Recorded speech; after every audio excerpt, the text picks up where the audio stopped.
Property expert आप देख रहे हैं, मैं हूं विकास शर्मा। वित्त मंत्री अरुण जेटली ने सरकार का पूर्ण आम बजट पेश कर दिया है और इस बजट को कई इंडस्ट्री सेक्टर से बढ़ावा भी मिल रहा है। लेकिन रियल एस्टेट के लिए बजट क्या सौगातें लेकर आया है और कैसा रहा बजट इस सेक्टर के लिए, साथ ही होम बायर्स इस बजट से कितने खुश होंगे, इसी पर आज हम चर्चा भी करेंगे। शुरुआत करते हैं प्रॉपर्टी एक्सपर्ट की।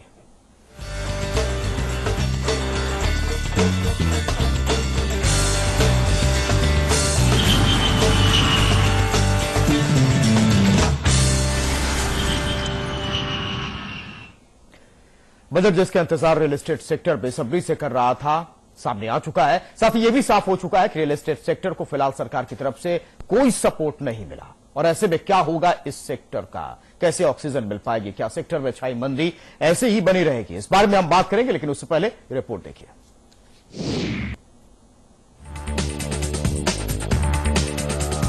सरकार का पहला पूर्ण बजट आ चुका है और वित्त मंत्री अरुण जेटली ने अपने इस बजट में कई ऐसी घोषणाएं की हैं जिससे कई इंडस्ट्रीज को काफी फायदा मिलने वाला है।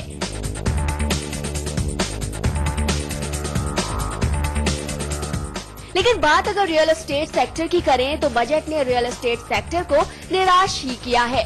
रियल्टी सेक्टर उम्मीद कर रहा था कि वित्त मंत्री बजट से ऐसी घोषणाएं करेंगे जिससे निवेशक उत्साहित होंगे।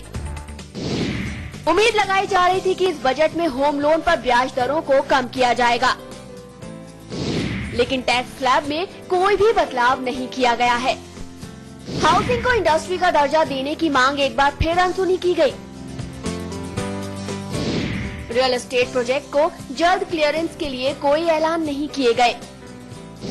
बजट में कहा गया कि अफोर्डेबल हाउसिंग को बढ़ावा दिया जाएगा और निवेशकों को इस बाजार की तरफ आकर्षित करने की कोशिश की जाएगी। स्टैंप ड्यूटी चार्ज को भी नजरअंदाज किया गया है। सर्विस टैक्स को 12.36% से बढ़ाकर 14% करके उन्होंने न सिर्फ आम चीजों को महंगा कर दिया, बल्कि रियल एस्टेट में भी निवेश की संभावना को मुश्किल बना दिया, क्योंकि इसका सीधा असर प्रोजेक्ट कॉस्ट पर पड़ेगा, जो कि आखिरकार निवेशकों को ही देना पड़ेगा। हालांकि इसका असर कमर्शियल और रेजिडेंशियल प्लॉट्स पर नहीं पड़ेगा। साथ ही वेल्थ टैक्स को खत्म कर दिया गया है। इससे एक से ज्यादा प्रॉपर्टी रखने वालों को सीधा फायदा मिलेगा। वित्त मंत्री अरुण जेटली ने अपने बजट में 2022 तक देश के सभी परिवारों को घर देने का लक्ष्य बताया है। वित्त मंत्री ने कहा कि सरकार सस्ते घर की जरूरत को पूरा करने के लिए ग्रामीण इलाकों में 4 करोड़ और शहरी क्षेत्रों में 2 करोड़ नए घरों का निर्माण करेगी, लेकिन इस पर कोई ठोस रोड मैप नहीं तैयार किया गया है। साथ ही एक होम बायर को घर खरीदने से पहले तमाम तरह के टैक्स भी पे करने पड़ते हैं, जिनमें VAT, stamp duty, service charge, EDC, IDC charge जैसे टैक्स होते हैं, जो कि किसी भी दूसरे सेक्टर से कहीं ज्यादा होते हैं। ऐसे में देखने वाली बात होगी कि बिना इन टैक्सों को कम किए मोदी सरकार अफोर्डेबल हाउसिंग के अपने वादे को कैसे पूरा करेगी।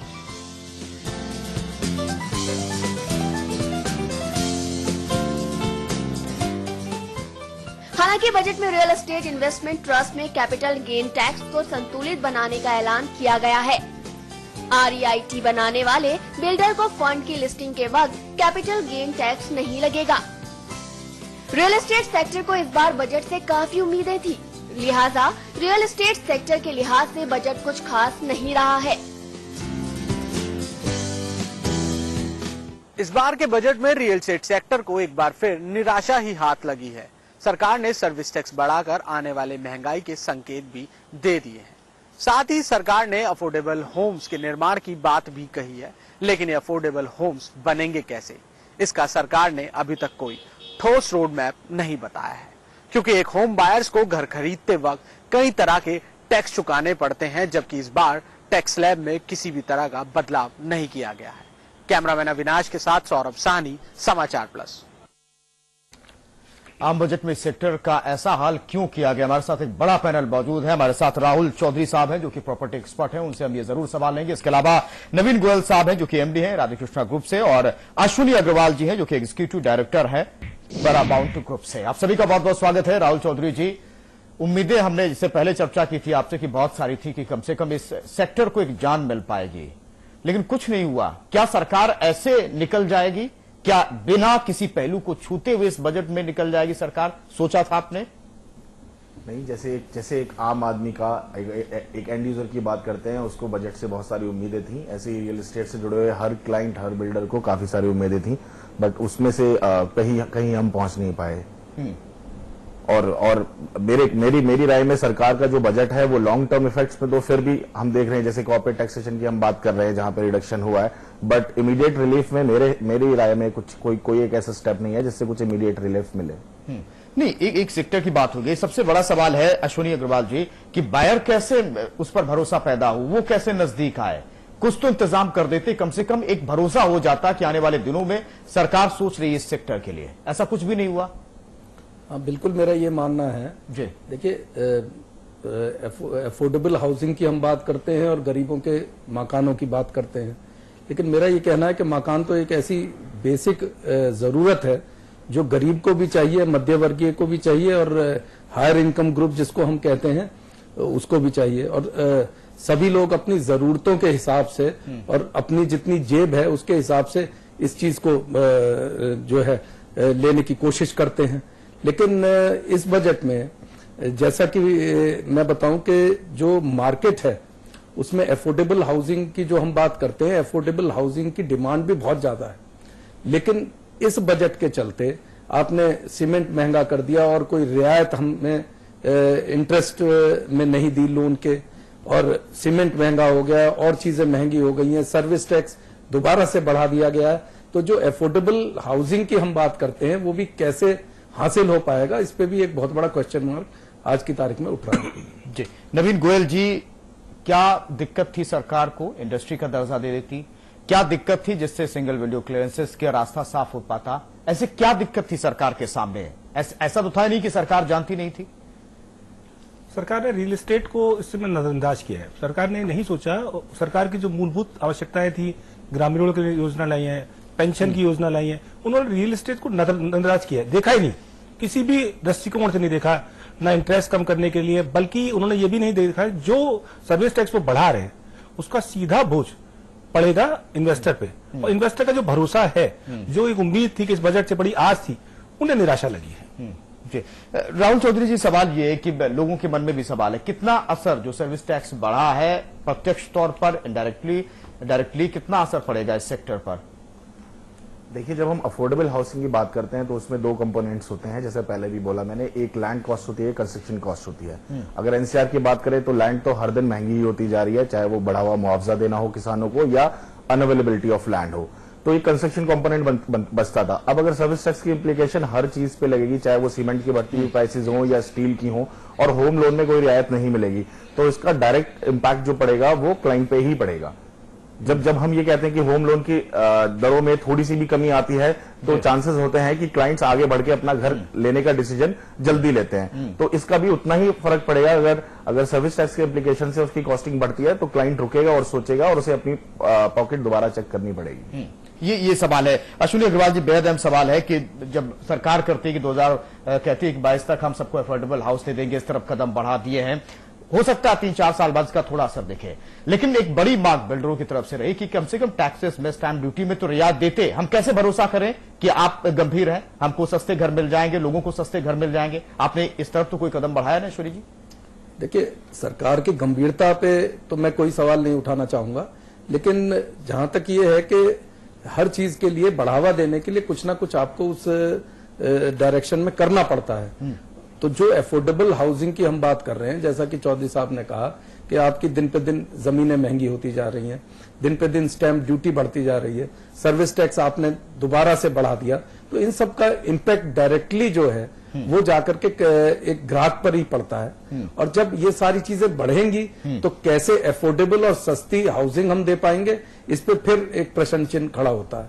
और मेरा इसमें यही कहना है कि जब तक आप इन चीजों को गंभीरता से लेंगे नहीं और इसमें क्या सरकार मदद रियल एस्टेट इंडस्ट्री की कर सकती है उसको देखेगी नहीं, तब तक एक अफोर्डेबल हाउसिंग देना या सबके लिए घर देना एक बड़ी समस्या और चुनौती रहेगी। बिल्कुल चुनौती रहेगी। नवीन गोयल जी, जो अश्विनी जी कह रहे हैं बात में दम है, अगर गंभीरता दिखती तो आज ये स्थिति नहीं होती, लेकिन हमने ऐसा कभी नहीं देखा कि सरकार इस तरह से बिना इस सेक्टर को छुए निकल जाएगी बजट में। आखिर सबसे बड़ा सवाल यह है कि लोग भरोसा करें तो कैसे करें, बिल्डर भरोसा करें तो कैसे करें, जब उन्हें कोई रास्ता नहीं दिख रहा है सरकार की तरफ से, सरकार गंभीरता नहीं दिखा पा रही है, तो फिर इस सेक्टर में जो पिछले साल का हाल है उससे बुरा हाल आने वाला है। सर्विस टैक्स में जो इनडायरेक्टली जो टैक्सेस बढ़े, देखिए जिसको घर लेना है उसको अगर लेना है और उसके पास आवश्यकता उसकी है वो लेगा। अभी तक वो इसलिए रुका हुआ था कि शायद बजट से उसे बड़ी संभावनाएं थी, बजट से उसे लगता था बहुत चीजों में छूट मिलेगी, लेकिन मजबूरी जब सरकार ने उसे छूट नहीं दी है तो जो परिस्थिति होगी उस परिस्थिति में उसे घर लेना होगा अगर लेना चाहेगा। रहा सर्विस टैक्स प्रोजेक्ट की कॉस्ट पे कई जगह इफेक्ट डालता है। जो सर्विसेज बिल्डर्स लेता है उसका सर्विस टैक्स बढ़ जाएगा, प्रोजेक्ट कॉस्ट बढ़ेगी। जो परचेजर बायर परचेज करता है फ्लैट उस पर सर्विस टैक्स बढ़ जाएगा। तो ये पक्का है कि सर्विस टैक्स को 1-2% नहीं है, अगर वो कंसोलिडेटेड देखेंगे तो कॉस्ट में काफी इजाफा होगा।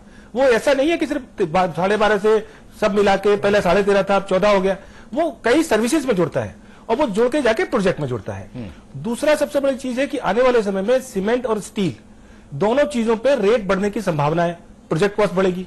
जैसा अभी चौधरी साहब ने कहा, अग्रवाल साहब ने कहा कि लैंड की कॉस्ट बढ़ती जा रही है। अब पब्लिक को ये मजबूर होना पड़ेगा कि सरकार से उम्मीद छोड़ के जितनी उसकी सामर्थ्य है उसके अकॉर्डिंग ले और अगले बजट में ये दबाव बनाए कि उसे छूट मिले कुछ। सबसे बड़ी बात है दबाव बनाने की। लेकिन अगर हम अभी भी घर नहीं खरीद पा रहे हैं, हमारे पास इतना बजट नहीं है, हमारे पास इंतजाम नहीं है, महंगाई का बोझ बढ़ गया, तमाम चीजें हो गई हैं जिससे हम पर और बोझ बढ़ेगा, तुम्हारे घर का जो सपना है वो और दूर होगा। जाहिर तौर पर ये मुश्किलें बायर्स के सामने होंगी और ये सवाल भी लेंगे हम तमाम खास मेहमानों से। हमारे साथ बने हुए छोटा सा ब्रेक ले रहे हैं, लौट रहे जल्द।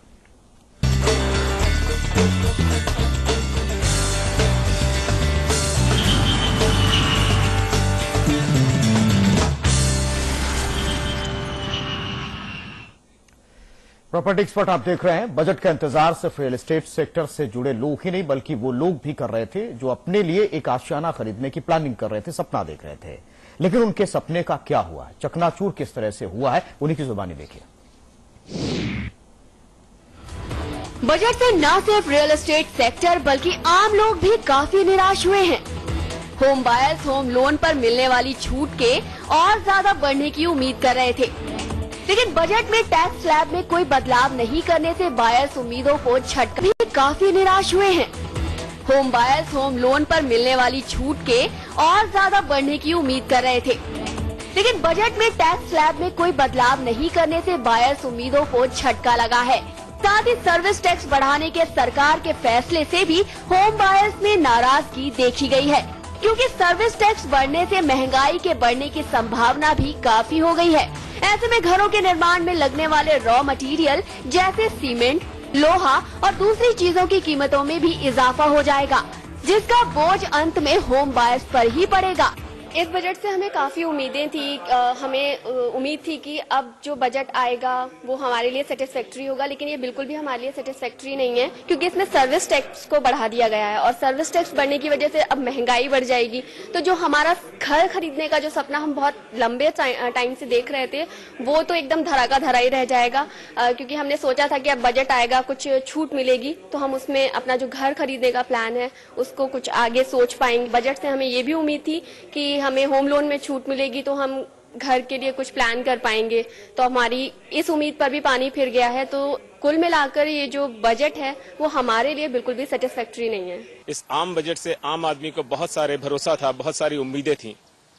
जैसे कि लोग सपना देख रहे थे नए घर का, एक विश्वास के साथ कि कुछ फायदा मिलेगा, टैक्स में कुछ रिबेट होगी, स्टैंप ड्यूटी में रिबेट होगी, ना स्टैंप ड्यूटी में कोई रिबेट आई बल्कि एक सर्विस टैक्स का बढ़त और ज्यादा हो गई, जिससे कि प्रभाव होगा सभी आम आदमियों के लिए। जिन फ्लैट्स को खरीदने जा रहे थे वो और महंगे हो गए, तो प्रॉपर्टी महंगी हो गई सर्विस टैक्स की वजह से। जो एक सपना आम आदमी देख रहा था वो शायद अब उससे और भी पहुंच से दूर हो गया है। जैसे हमने जितने भी जो आम आदमी हैं, हमने सबने अपने अपने घर का सपना देखा, घर बुक किया। We already are paying EMI, हम रेंटेड हाउस में रहते हैं। अपार्ट फ्रॉम दैट उसके अलावा जो हमारा ये सर्विस टैक्स हर चीज़ों पे बढ़ा है, तो ये सब हर चीज़ें हमारे वो कपड़े हो, मेडिसिन हो, हर चीज़ पे ये बढ़ेगी और इससे हमारी आम आदमी की रोज़मर्रा की ज़िंदगी पे ये काफ़ी बोझ बढ़ने वाला है, क्योंकि हम एक तो हमें सुविधाएं कुछ मिली नहीं। ऑलरेडी हमारे टैक्सेस हम अलग अलग चीज़ों में ऑलरेडी बहुत पे कर रहे हैं और इन सर्विस टैक्स की बढ़ने की वजह से हमारे आम आदमी के जेब पे और खर्चे बढ़ेंगे। इस बजट में रियल एस्टेट सेक्टर के अलावा कई होम बायर्स को भी हताशा हुई है, खास तौर पर वो लोग जो अपने लिए जल्द ही घर लेने का प्लान कर रहे थे। अब उनके लिए घर खरीदने का ये टास्क और ज्यादा मुश्किल हो जाएगा। प्रॉपर्टी एक्सपर्ट, समाचार प्लस।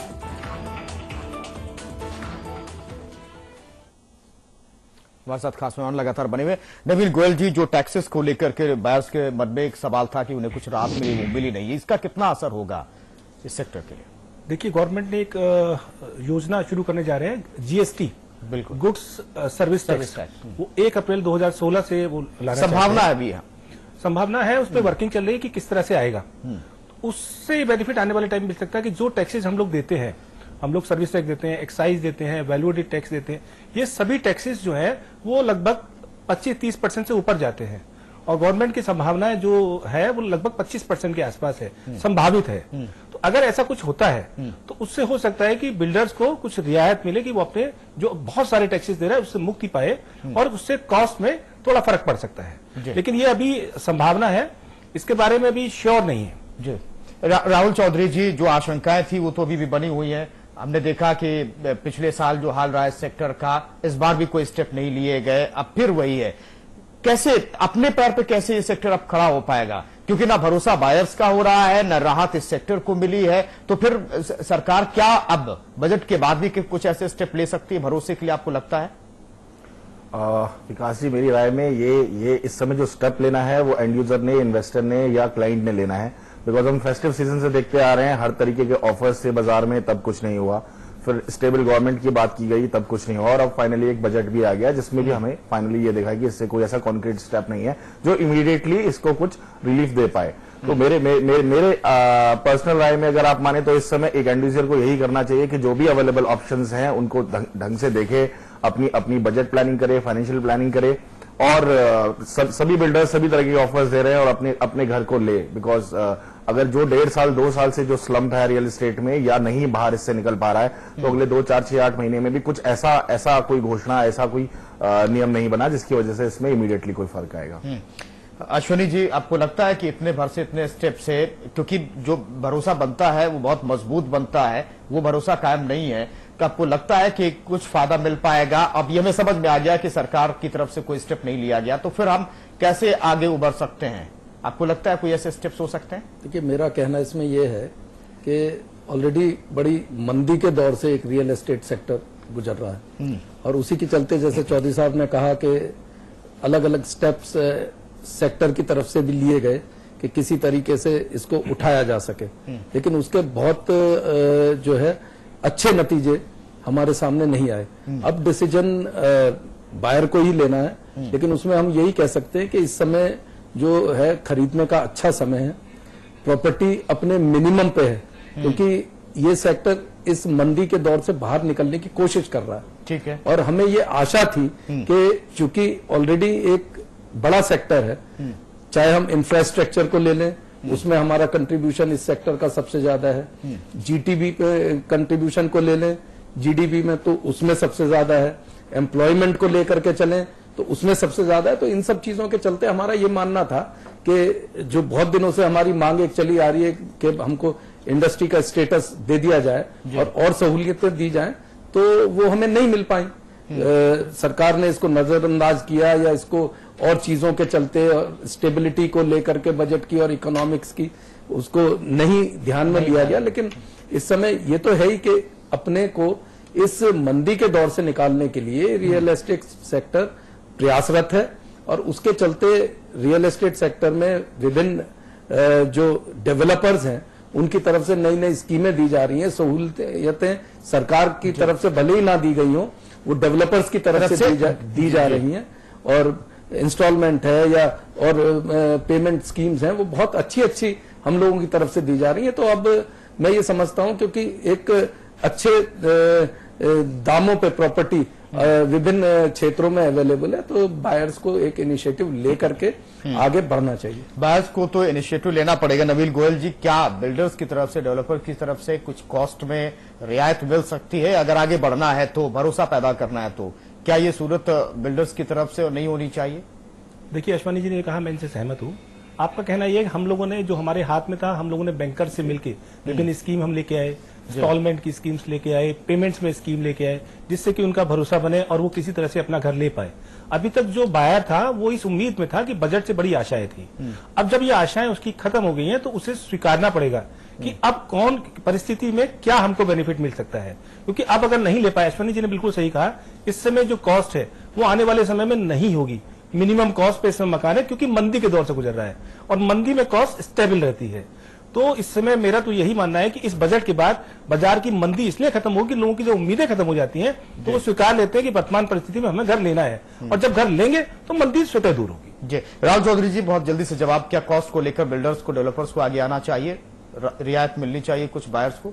मेरे ख्याल से बिल्डर्स अब कुछ कर नहीं पाएंगे, क्योंकि उनके लिए तो सर्विस टैक्स की वजह से कॉस्टिंग बढ़ गई है। तो अब जो भी कॉस्ट है वो उससे ऊपर में ही अवेलेबिलिटी होगी, इससे नीचे में मुझे नहीं लगता कुछ अब अवेलेबिलिटी हो पाएगी। चलिए, उम्मीद है, लेकिन कम से कम ये एक ऐसा दौर है जिसमें आप घर खरीद सकते हैं, क्योंकि आप सरकार की तरफ से जो पॉजिटिव रिस्पांस मिलना चाहिए था वो मिल नहीं पाया, बजट में कुछ खास हुआ नहीं है। ऐसे में आप आगे स्टेप ले सकते हैं और बिल्डर्स भी अगर आगे आएंगे तो कम से कम इस सेक्टर को एक बड़ी मजबूती मिल पाएगी। बहुत बहुत शुक्रिया राहुल चौधरी जी, आप हमारे साथ लगातार बने रहे।